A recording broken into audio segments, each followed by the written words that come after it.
দেখা হয় না তো কি হয়েছে, কথা তো হয়। আসতে পারবো না। কথাও তো দিনে 2-3টা মেসেজ, তারপরে চলে যাও। আমার কাছে তোমার সাথে কথা বলার মতো সময় নাই, তাই চলে যাই। এভাবে বলতেছো কেন? তো কিভাবে বলবো? তুমি সহজ একটা কথা বুঝতে চাও না। আচ্ছা সরি, রাগ করো না। রাতে খাইছো? রাগ করার মতো কথা বল আর বলে রাগ করে না। না খাইনি, তুমি খেয়েছো? হ্যাঁ খাইছি। খাবা কখন? পরে খাবো। বাজে কয়টা দেখছো? খেয়ে নাও এখনই। দেখেছি, খাবো না, এখন ভাল লাগে না। আচ্ছা বিরক্ত হচ্ছ তুমি? তোমাকে তো বলছি তোমার সাথে কথা বলার মতো সময় নেই।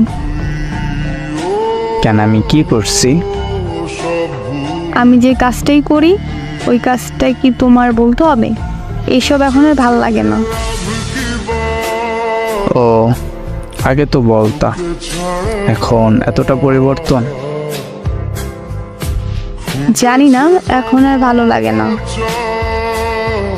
আমি কি কোনো দোষ করছি? না।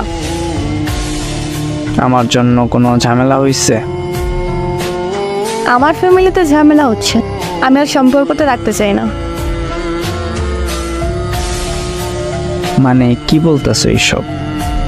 কবে ঝামেলা হয়েছে? কিছুই তো বলো নাই। হুট কইরা কি বলতেছো এসব? এতদিন আগে হয়েছে। আমাকে তো বলো নাই কিছুই। তোমার বাসায় জানছে কিভাবে আমাদের সম্পর্কের কথা? আমার ফোন আম্মু ধরছিল, তাই জানছে। তোমার ফোনে তো আমাদের কোনো পিক রাখো না তুমি। মানে বুঝলাম না, ফোনে কি দেখে জানছে? চোখে শুকিয়ে গেল জল।